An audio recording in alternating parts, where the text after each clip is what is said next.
27th, philosopher Sant Sri Gnaneshwara and Sant Sri Tukaram Endowment Lecture Series and Orientation Program 2022.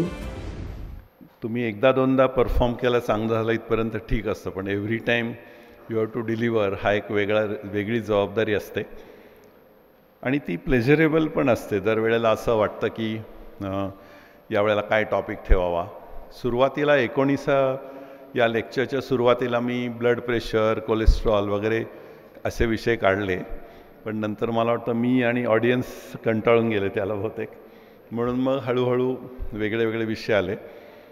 आणि इथे आत्ता इथून घरी जातानाच मला असं सुरू असतं की आता पुढच्या वेळेला आपण काय वेगळा विषय घ्यावा. किंवा या वेळेपासून एक वेगळा उपक्रम केलेला आहे की प्रत्येक घरामध्ये ब्लड प्रेशर कसं मोजायचं हे प्रत्येकाला आपल्याला माहिती पाहिजे.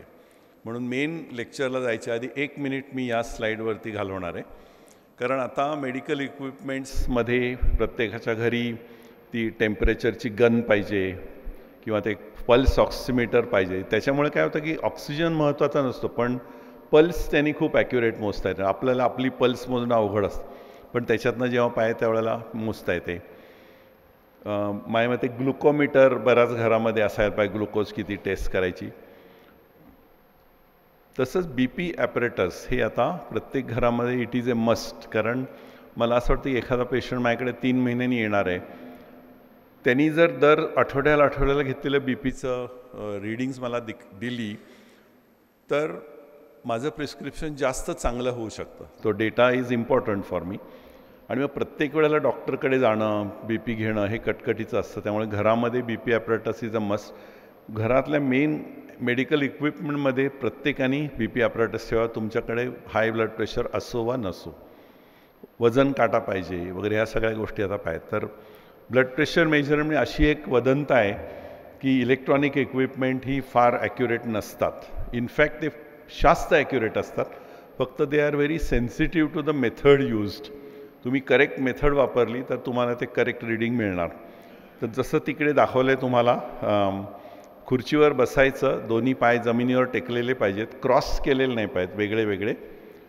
तुमचा हात, टेबल टॉप आणि हार्ट हे असं एका लेवलला आलं पाहिजे. खुर्ची खाली आहे किंवा तुमची वर आहे असं नाही चालणार. या लेवलला पाय टेकलेली, या लेवलला. तुम्ही जिथे कफ बांधणारा तिथे कपडा नाही पाहिजे, बेअर आर्म पाहिजे.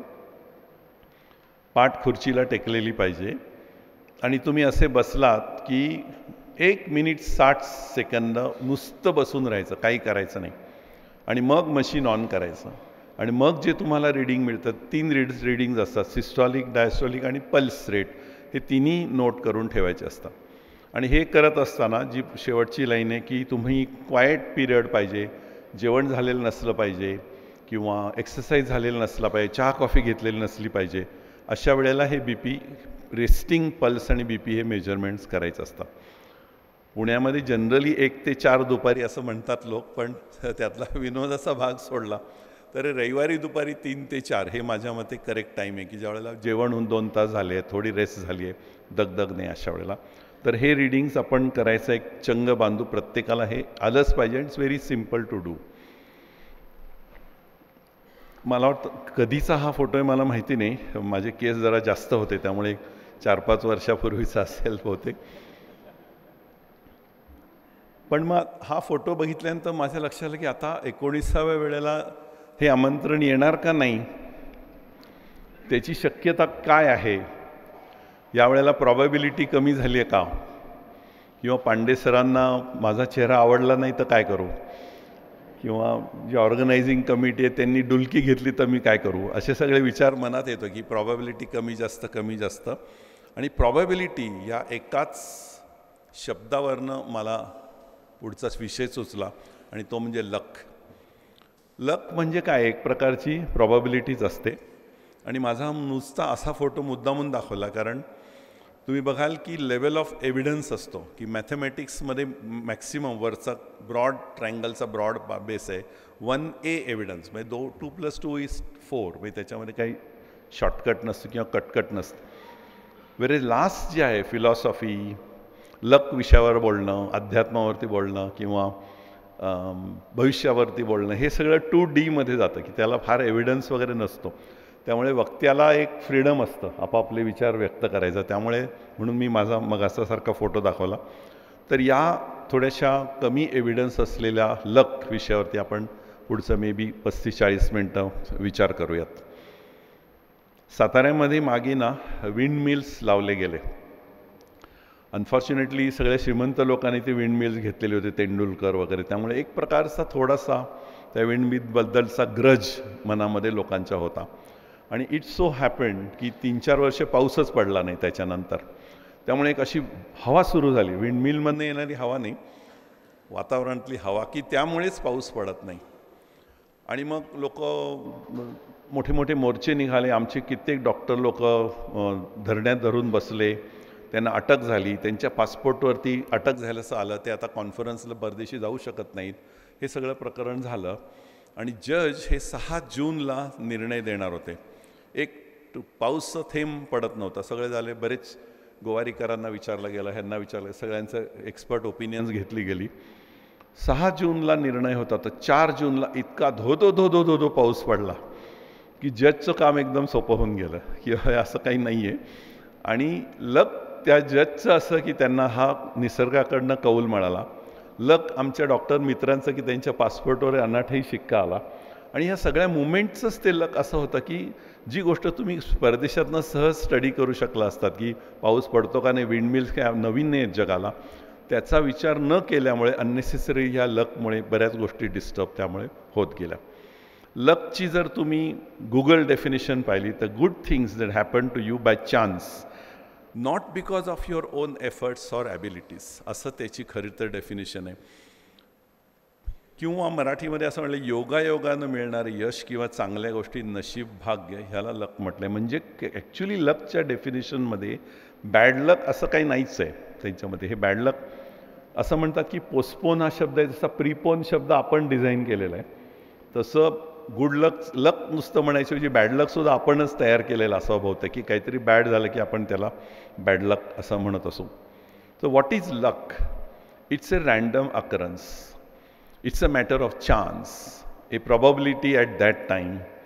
मग whether it is destined, it is related to karma, हे सगळं बिलीफ किंवा फेथवरती आपलं जाऊ शकतं. पण लक म्हणजे finally it is a occurrence of that time by chance. म्हणजे त्याच्यामध्ये तुमचा हात काही नसतो, ते होत असतं.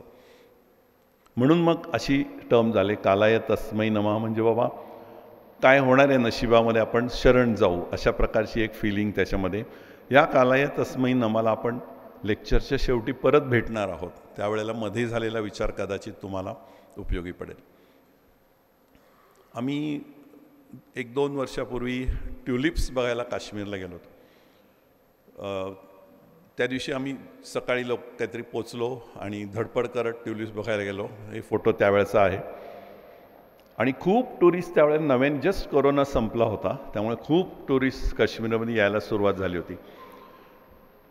आम्ही ट्युलिप बघून आलो, फोटो सोशल मीडियावर पाठवले. आणि त्या दिवशी रात्री भरपूर टुरिस्ट काश्मीरमध्ये आले. आणि त्या दिवशी रात्री इतका पाऊस झाला की सगळी ट्युलिप गार्डन उद्ध्वस्त होऊन गेलं. आता ह्याला काय म्हणायचं? त्या लोकांचं लक खराब होतं, त्यांनी वाईट कर्म केली होती. It is a occurrence, it is a matter of chance, it is a probability की पाऊस असा पडू शकतो आणि पावसामध्ये ट्युलिप्स तग धरू शकत नाहीत, हा पण एक प्रॉबॅबिलिटीचा चान्स असतो. तर ह्याला मग दोष वगैरे कोणाला द्यायच्याऐवजी आपण जर थर्ड पार्टीप्रमाणे ह्याला इट्स ए प्रॉबॅबिलिटी असं दुःख वाटू शकतं की आपण एवढं लांब आलो, अमुक झालं, ट्युलिप बघायला मिळालं नाही, पण असं होऊ शकतं हे आपल्या मनामध्ये कुठेतरी माहिती पाहिजे. लहानपणापासून आपण बघतो की काही गोष्टी आपल्याला अवेलेबल असतात, त्या ॲक्सेप्टेबल नसतात, म्हणजे ॲक्सेप्टेबल असतात त्या अवेलेबल नसतात.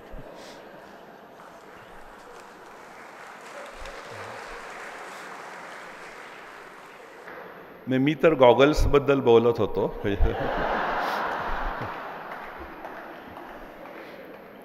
तर हे सगळं चान्सचं असतं नाही का? म्हणजे मी जरी गॉगल म्हणत असेल तरी लोक आता व्हॉट्सॲपवरनं शोधून काढतात ती सध्या काय करते. ते सगळं आमच्या वयामध्ये तर खूप पॉप्युलर, ती सध्या काय करते, ती सध्या फक्त दुर्लक्ष करते तुमच्याकडे. तर हे सगळं लक याकडे असं बघण्यासाठी म्हणून गोफलेली ही उदाहरणं आहेत आणि आपण नंतर मग लककडे कसं तटस्थपणे बघावं हे आपण बघू. प्रॉबॅबिलिटी म्हणजे काय? It indicates percentage of that occurrence. किंवा every toss of a coin आपण म्हणतो 50-50 पडेल, पण खरंच तसं आहे का? छापा करायला वाघाला जास्त चांदी लागते, काटायला त्या मानाने कमी चांदी लागते. Technically head is heavier and काटाचं हे कमी हेवी असणार आहे कारण चांदी कमी. त्यामुळे टेल्स पडण्याची शक्यता 49.999 थोडी अशी, हेड्स पडण्याची शक्यता थोडी कमी, पण ती आपल्याला परसिव्ह होत नाही कारण की इतकी सूक्ष्म फरक त्यामध्ये. पण अजून एक प्रॉबॅबिलिटी असतेच ना, it is a vertical stand. नाणं कधीतरी असं उभं राहू शकतं, तर त्या व्हर्टिकल स्टँडची प्रॉबॅबिलिटी पण काहीतरी आहे. व प्रत्येक वेळेला आपण असं लक्षात घ्यायला की ह्याची प्रॉबॅबिलिटी ह्याची प्रॉबॅबिलिटी असं पण होऊ शकतं. तर मग आपण नशिबाला दोष देत नाही, आपल्या कर्माला दोष देत नाही किंवा त्याच्याकडे तटस्थपणे आपण बघू शकतो. आणि नाणं आठवलं ना सर, ही सगळ्यांना शोलेमधलं नाणंच आठवतं एकदम दरवेळेला. ह्या नाण्याला दोन्ही बाजूला एकच काहीतरी होतं, छापा. अशा कुठल्याही टाकसाळामध्ये नाणं होत नाही बरं का, ती शोलेमध्येच होऊ शकतं फक्त. पण शोलेसारखी मूसच परत झाली नाही ना तयार. जे काही भट्टी जमून आले, एवढे आर्टिस्ट आले, एवढी गाणी आली, ती हेमा मालिनी आले, सगळं मिळून जे काही तयार झालं ते असे परत होणे नाही. मग ती प्रॉबॅबिलिटी एवढी कमी होती, पण ते सगळं जुळून आलं. म्हणून मला वाटलं की शोलेच्या ह्याच्याकडे बघावं. मेरा नसीब पांडू, स्पेलिंग मिस्टेक नाही आहे, पांडूच म्हणायचं. होनी को कौन टाल सकता है, I believe in destiny, it's all destine.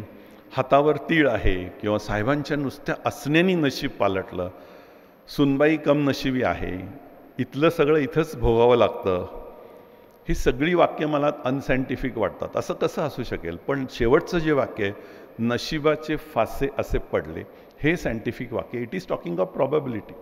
तुम्ही डाईसवरनं जो फासे पडणार त्याच्यातनं तुमच्या नशिबी आलेलं statistics is what is डेपिक्टेड in that sentence. म्हणून ते त्यातल्या त्यात सायंटिफिक वाक्य ह्या लक विषयावरती आहे.